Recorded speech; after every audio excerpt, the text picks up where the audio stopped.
दादा ने हमको बहुत अच्छे ढंग से उठाया है, भगवान दादा को भी अच्छे ढंग से उठाए। अभी आप कुसुमाकर जी से कैकेयी की रचना पढ़ रहे सुन रहे थे, उसके बाद डायरेक्ट दादा हमको खड़ा कर दिए। ऐसे लगा जैसे कैकेयी के बाद मामा मारीच का अवतरण हुआ है। बहुत बढ़िया। जहाँ ठीक लगे तो ताली वाली बजा दीजिएगा। दरअसल हमको अभी तक विश्वास नहीं हो रहा है कि आप लोग श्रोता ही बैठे हैं। सही बता रहे हैं हम, सच घटना। दादा हमको नागौद बुलाए थे एक बार शादी के पहले कविता सुनाने के लिए। चेक कर रहा हूँ कि श्रोता कितने बैठे, उसके बाद अपनी औकात में धीरे धीरे आऊंगा। 15 मिनट तक मैं आंख बंद करके कविता गीत पढ़ा। जब मैं आंख खोला तो केवल एक ही श्रोता बचा था, सुभाष भैया की तरह, बाकी सब चले गए थे। मैं सच घटना बता रहा हूँ। हम उसके हाथ पैर जोड़ लिए। हम कहे आप धन्य हैं, आप जैसा श्रोता मैंने आज तक नहीं देखा, बताइए मैं आपके लिए क्या करूं। तो वो भी हाथ जोड़ा, बोला भैया आप कुछ मत करिए, और अगर आप चुप हो जाते मैं ये गद्दा माइक कुर्सी लेके चला जाता। मैं टेंट वाला बैठा हूँ, मेरी बुकिंग है दूसरी। बजाइए एक बार जोरदार, आनंद के साथ में। ये कभी डरे डरे पड़ रहे, दादाजी आगे ही डंडा लेके बकुली बैठ गए, सांस से ऊपर नीचे होने लगती। दादा मजाक नहीं कर रहे हैं, हम सीधी कविता पढ़ रहे थे तो एक दादाजी 3-4 बार डंडा लेके टहले। हम कहे दादा कोई समस्या है, मारेंगे क्या? कहीं नहीं लाला, तुमको काहे मारेंगे, तुम तो अतिथि हो, मेहमान हो, आए हो तो पढ़ो। हम तो उसको ढूंढ रहे हैं जो तुम लोगों को बुलाया है। अगर ऐसी कोई दिक्कत होगी तो आप फटक भैया से पर्दे के पीछे मिल लीजिएगा, हमारी कोई दिक्कत नहीं। आनंद के साथ कुसुमाकर जी आराम से पानी पिलाइए। ईश्वर कुसुमाकर जी के फेफड़ों को सलामत रखे। हम सोच रहे थे इतना उछल कूद अगर इस तरह गिरने पाए यहीं पर तो हमारा नंबर नहीं आएगा। हाँ, इतना उछल कूद, बाप रे, हम खतरनाक तरीके से इनको किसी भी समय देशभक्ति सवार हो जाती है। सच घटना बता रहे हैं, इनकी भी अब पोल खोलनी। सवेरे सवेरे एक दिन ये घर में उठे और सवेरे ही चिल्लाने लगे ना आज सारा भारत माता का सारा कर्ज चुका दूंगा, मातृभूमि का सारा कर्ज चुका दूंगा। तो भाभी जी अंदर से एक पन्ना लेके आई, तो ये और बिगड़ गए। कहीं मैं 3 घंटे से भारत माता का कर्ज चुकाने की बात करूं, तुम पन्ना दिखा रही हो। कहीं नहीं, दूध वाला 5 दिन से आ रहा है, पहले उसका कर्जा चुका दो, फिर भारत माता का कर्जा चुका दो। हाँ, दिक्कत है तमाम तरह, लेकिन आप आनंद से रहिए। मैं ज्यादा टेंशन तनाव की बातें नहीं करूंगा। मेरी कविता में कुसुमाकर जी की तरह आपको दिमाग लगाने की जरूरत नहीं पड़ेगी, क्योंकि मैंने लिखते समय नहीं लगाई है, तो आप सुनेंगे क्या दिमाग लगाते। आप बिल्कुल मस्ती के साथ इसी तरह आनंद से रहिएगा, थोड़ी थोड़ी, कोई दिक्कत नहीं है। अगर ताली नहीं बजाएंगे तो कुसुमाकर जी ने कैकेयी पर खंड काव्य लिखा है और उन्होंने आधा सुनाया है, और अगर ताली नहीं बजी तो वो पूरा भी सुना सकते हैं आके। बजाइए एक बार जोरदार, आनंद के साथ। ये मस्ती जिंदा रखिएगा, कोई दिक्कत नहीं। प्रेम मोहब्बत की बात कर रहे थे, ये त्रेता द्वापर का प्रेम है। कलयुग में खतरनाक प्रेम होता है। वो 2 आदमी मर के ऊपर गए तो चित्रगुप्त पूछे, बोले कैसे आए मर के? तो ये बोला कि साहब हम ठंड से मर के आए। दूसरे से पूछे, बोले तुम कैसे मर के आए? तो बोला साहब हम शर्म से मर के आए। चित्रगुप्त का दिमाग खराब हो गया, कहीं ठंड वाले का तो ठीक है, तुम शर्म से कैसे मरे?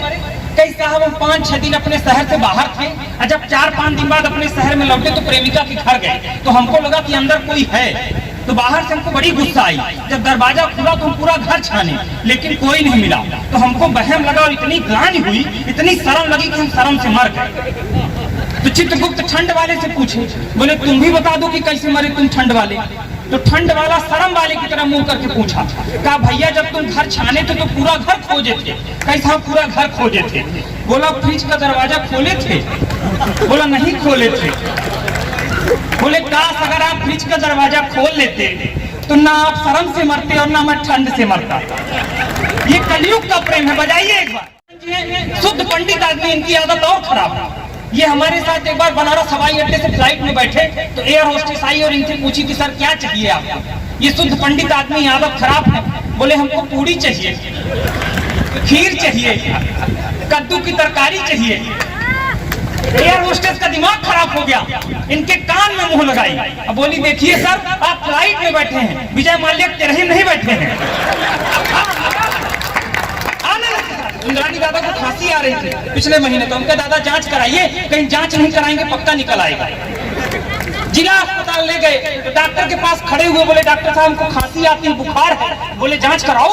बोले नहीं, जांच नहीं कराएंगे, असंभव, बिना जांच कराए जानेंगे कि हमको है कि नहीं। डॉक्टर बोला ऐसा कैसे संभव है, ये नागौद की कवि है, बंबई में रहते हैं, ज्यादा दिमाग। 2 मिनट तक सोचे, डॉक्टर का मास्क नीचे किए और उसके मुंह में 3-4 बार खांसे। बोले सर आप अपनी जांच करा लीजिएगा, अगर आपको निकले तो मतलब हमको भी है। आनंद के साथ रहिए, तालियां बजाइए, मैं काम लगाता हूँ अपना। 4 पंक्तियों सुनिए, बढ़िया अमित। यहीं से शुरू करते हैं। निवेदन करता हूँ 4 पंक्तियों से कोरोना के बाद बदला क्या क्या। निवेदन करता हूँ सुनिएगा, कोरोना के बाद आपको बदला क्या क्या दिखाई दिया। एक एक पंक्ति में ठीक लगे तो फिर आशीर्वाद मिले। सुनिएगा। टोकते थे लड़कियों को मुंह बांधने पे जो, आज लोग अपने वो मुंह को छुपाते हैं। हम लोग लड़कियों को बहुत कहते थे कि मुंह बांधे घूमती हो, अब सब घूमते हैं। टोकते थे लड़कियों को मुंह बांधने पे जो, आज लोग अपने वो मुंह को छुपाते हैं। कल तक चाय भी जो पति थे बनाते नहीं, घर में वो आज सारा खाना भी पकाते हैं। ये मैं अपनी व्यक्तिगत दुर्दशा नहीं बता रहा हूँ। कल तक चाय भी जो पति थे बनाते नहीं, घर में वो आज सारा खाना भी पकाते हैं। नेता कवि बिना बोले रह नहीं सकते हैं, इसलिए दिन भर लाइव आते हैं। पंडित जी भी पूजा शुरू करने से पहले आचमन सैनिटाइजर से कराते हैं। बढ़िया। पंडित जी भी पूजा शुरू। 4 पंक्तियां और सुनिए। कोरोना के होने पर एक महानायक को कोरोना हुआ, लेकिन महानायक के कोरोना होने पर एक अजीब सी घटना दिखाई दी। कवि की नजर वहां तक पहुंची, आपकी पहुंची हो तो फिर आखिरी पंक्ति पर बताइएगा। निवेदन करता हूं सुनेगा कि मजबूरी में कभी जो बंद हुई थी किताब प्रीति का, वो पृष्ठ फिर खोल क्यों लिया गया। अंतिम पंक्ति पकड़िएगा, तालियों की ताल से सुनिएगा कि मजबूरी में कभी जो बंद हुई थी किताब प्रीति का, वो पृष्ठ फिर खोल क्यों लिया गया। जिनके बिना थे कभी जीते नहीं एक पल, इतने बरस जाने कैसे है जिया गया। यौवन में भले एक साथ नहीं रह पाए, संभालना, यौवन में भले एक साथ नहीं रह पाए, अब जाके उपहार उनको दिया गया। निकले तो अमिताभ थे कोरोना पॉजिटिव, रेखा जी के बंगले को सील क्यों किया गया। बढ़िया। निकले तो अमिताभ थे कोरोना पॉजिटिव, रेखा जी के। आपकी दूरदर्शिता को प्रणाम करता हूँ। एक छंद और सुन लीजिए। मैं तरोताजा विवाहित पुरुष हूँ, उभरता हुआ पति, जैसे दादा उभरते हुए वरिष्ठ हैं। हाँ सुन लीजिए, मैं महिला की 4 साल से मैं यही कह रहा हूँ, उभरता हुआ पति। अच्छा लगता है थोड़ा थोड़ा सुनने में। 4 पंक्तियां सुनिए कि कहने लगा कुंवारा मित्र एक मुझसे, ये शादीशुदा मर्द बस चूहे जैसे होते हैं। इस छंद को सुनिए। इस छंद को सुनने के बाद जो सदियों से उपेक्षित बेचारा पति है, उसको गर्व महसूस होगा। मजाक मत करिए, मानिए सर, ये नए लड़के हंसते हैं विवाहित पुरुषों पर, मजाक मत समझिए। शादीशुदा पुरुष का शौर्य और उसकी वीरता महिषासुर से कम नहीं होता है। आप मजाक समझ रहे हैं सर। महिषासुर पूरी दुनिया में किसी से नहीं डरता था, वो पूरी दुनिया में सबसे जीत सकता था सिवाय एक देवी को छोड़कर। पुरुष भी पूरी दुनिया से किसी से नहीं डरता है सिवाय एक देवी को छोड़कर। बहुत अच्छे। तो 4 पंक्तियां सुनिए। इस छंद को सुनने के बाद अपने आप पे गर्व महसूस करिएगा जो पति बैठे हैं। छंद समर्पित करता हूँ, सुनेगा। इसे आप छल छंद भी समझ सकते हैं। सुनिए कि कहने लगा कुंवारा मित्र एक मुझसे, ये शादीशुदा मर्द बस चूहे जैसे होते हैं। घर में वो रहते हैं चुपचाप से बेचारे, पत्नी जो चाहे उनके बोल वैसे होते हैं। मैंने कहा मित्र तुम हो कुंवारे इसलिए, जानते नहीं हो पति वीर कैसे होते हैं। शेरनी के सामने जो रहते हैं दिन रात, शेर से तो कम नहीं मर्द ऐसे होते हैं। आइए, समय की अपनी सीमाएं हैं, इसलिए एक कविता समर्पित करके अपना स्थान रखता हूँ। बेटी वाली कविता की बहुत से लोगों ने मैसेज फरमाइश किया, मैं उनसे क्षमा चाहता हूँ, क्योंकि मैं पिछले बार भी इस कार्यक्रम में आया था। अच्छा, अब इस बार दोबारा इसलिए भी आया हूँ, शायद पिछली बार जो सुनाया था वो आपको समझ में ना आई हो, इसलिए आप लोगों ने दोबारा बुलाया। लेकिन चिंता मत करिए, इस बार भी मैं नया सुनाऊंगा, इस बार फिर आप अगली बार बुलाएंगे। आइए, बेटी वाली रचना बहुत हो चुकी है और तमाम लोग बैठे हैं। दादा ने जिक्र कर दिया है, इसलिए एक गीत 2 से 3 मिनट का पढ़ना चाहता हूँ। यहाँ से जैसा दादा ने बताया कि 12 से 15 किलोमीटर की दूरी पर एक शहीद का घर है। 22 जवानों का शव आया है हमारे आंगन पर। ध्यान रखिएगा, मैंने आपको हंसाया बहुत है, आपसे ताली मैंने बहुत बजवा ली है, मेरे साथ 2 से 3 मिनट जुड़ जाइएगा बस। मैं निवेदन करता हूँ, शहीद दीपक सिंह गहरवार के शहीद जब पार्थिव आया तो उसके बाद मेरे गीत निकला। हालांकि ये मेरा काम नहीं है, आदरणीय मनोज भैया लिखते हैं, वो और तमाम लोग लिखते हैं। लेकिन जब किसी बड़े कवि ने कहा कि जो वक्त की आंधी से खबरदार नहीं है वो कुछ और ही होगा, कलमकार नहीं है। क्या बात है। मैं निवेदन करता हूं एक गीत, और उस गीत की भूमिका में एक छंद, अगर छंद आप सुनेंगे तो मैं गीत समर्पित कर दूंगा। 2-3 मिनट के बाद मैं अपना जगह स्थान ले लूंगा। निवेदन करता हूं, टीम लंबी है, छंद समर्पित करता हूं। हमारे घर से माँ का फोन आ जाए तो हम दौड़ते हुए चले जाते हैं दोस्तों। क्या सोचिए, मेरा एक मित्र है बॉर्डर पर खड़ा, मैंने उससे पूछा कि सौरभ कभी ऐसा लगता है कि कैसा महसूस होता है? बोले माँ का फोन आया कि जन्मदिन है 10 दिन बाद और बेटे को जाना था, लेकिन उसके बाद बेटा दूसरे रूप में पहुंचता है। हमारे पास एक माँ का वचन होता है, वो बेटा जिसके पास 2 माँ का वचन होता है। छंद समर्पित करता हूँ, अगर ठीक पकड़ लेंगे आप तो मैं गीत पढ़ने की हिम्मत कर दूंगा 2 से 3 मिनट। निवेदन करता हूँ, मंच का भी आशीर्वाद चाहता हूँ कि एक माँ है घर में जो दे रही दुआएं मुझे। उस बेटे का हौसला सोचिएगा और उस बेटे का वादा निभाने का तरीका देखिएगा जो जिसके पास 2 माँ है। एक माँ है घर में जो दे रही दुआएं मुझे, दूजी माँ की आरती मैं आज यहीं गाऊंगा। एक माँ पे संकट है, दूजी माँ बुला रही है, दोनों माँ की देखभाल कैसे कर पाऊंगा। दोनों माँ के कोख की है इज्जत बचानी आज, संभालिएगा अगली पंक्ति। दोनों माँ के दूध की है इज्जत बचानी आज, दोनों माँ से किया वादा आज मैं निभाऊंगा। चोटी पे तिरंगा गाड़े एक माँ की लाज बची, दूजी माँ के पास मैं तिरंगा ओढ़ जाऊंगा। चोटी पे तिरंगा गाड़े एक माँ की लाज बची, दूजी माँ के पास में तिरंगा। आइए एक गीत 2 से 2.5 मिनट। 22 जवानों को ध्यान करिएगा, शहीद दीपक को याद करिएगा, और 2 से 2.5 मिनट मेरे पास जुमले चुटकुले पूरी रात के लिए आपको हंसाने के लिए। लेकिन मैं चाहता हूं कि मनगवा और ये क्यूनी और ये मनगवा अंचल क्या कविता सुननी जानती है, ये ताशीर कविता की है, इसलिए मैं समर्पित करता हूं। मन देखता हूं कि आप सब कैसे सुनते हैं। निवेदन करता हूं 2 से 3 मिनट खामोशी से मेरे मन से जुड़िएगा, सुनिएगा। शेरों की हम धरा में हुए थे जो पैदा, वो वीर व्हाइट टाइगर की धरती से गया था शहीद दीपक, और जब लौट करके आया तो शेर की तरह ही तिरंगे में लिपट कर आया। मैं यहीं से बात शुरू करता हूं कि शेरों की हम धरा में हुए थे जो पैदा, इसलिए शेर जैसे ही हो गए विदा। अपने घर का बुझा कर के दीपक चले, ज्योति माँ भारती की जले ये सदा। अपने घर का बुझा कर के दीपक चले, ज्योति माँ भारती की जले ये सदा। तुमने प्राणों की आहुति दे दी ताकि खिलता रहे ये चमन।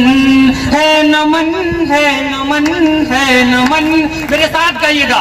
है नमन, है नमन, है नमन, है नमन, है नमन, है नमन। गर्व से कह रही ये धरा, चीख कर कह रहा ये गगन। है नमन, है नमन, है नमन, है नमन, है। पहला बंद समर्पित करता हूँ। यार मेरे सभी मिलने आए मुझे। बेटे की एक आदत होती है बचपन में पिता के कांधे पर बैठने की, लेकिन दुर्भाग्य उस पिता का कि जब वही पिता अपने अंतिम समय पर बेटे को कांधे पर लौट कर लेकर आता है शमशान तक। दुर्गादान जी राजस्थान के लिखते हैं कि जितनी भारी लगती है, जितनी भारी लगती है शेषनाग को ये धरती, उतनी भारी लगी पिता को खुद बेटे की अर्थी। मैं पंक्तियां समर्पित करता हूँ, मन देखता हूँ कि कविता मनगवा सुनता है। यार मेरे सभी मिलने आए मुझे, रोक सब हैं गले से लगाए मुझे। पापा के कांधे में था मैं चढ़ता कभी, फिर से वो आज कांधे में लाए मुझे। फिर से वो आज कांधे में लाए मुझे। नाज करना सदा सोच कर ये, मिल रहा है तिरंगा कफन। है नमन, है नमन, है नमन, है नमन, है नमन, है नमन।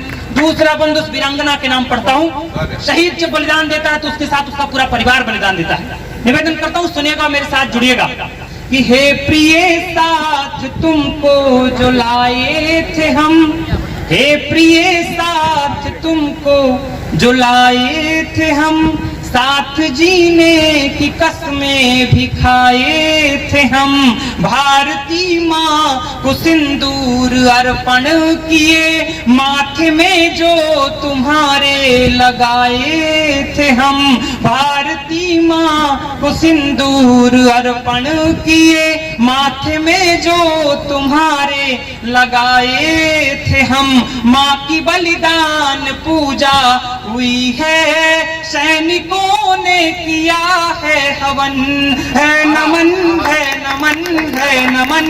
आखिरी बंद इस कविता का और विदा दीजिएगा। आप सबने बहुत स्नेह से दिया है, एक बार मन दीजिए तालियों के साथ। तो आखिरी बंद समर्पित करता हूँ, निवेदन करता हूँ। शानदार गीत। मुझे ये लगा कि जब सैनिक आखिरी गोली खाता होगा तो उसके मन में क्या चल रहा होगा, क्या वो स्वर्ग चाहता है? नहीं, क्या चाहता है? निवेदन करता हूँ, 4 पंक्तियां आखिरी और विदा करिएगा कि आखिरी एक विनती मैं तुमसे करूं, आप सबसे आखिरी एक विनती मैं तुमसे करूं, दोस्तों याद तुमको सदा मैं रहूं, हे प्रभु ये जन्म जो दोबारा मिले, जान हिंदोस्ता में लुटा मैं सकूं, हे प्रभु ये जन्म जो दोबारा मिले, जान हिंदोस्ता में लुटा मैं सकूं, सैनिकों की ये होती तमन्ना कि हर जन्म में मिले ये वतन, है नमन, है नमन, है नमन, है बहुत बहुत आभार।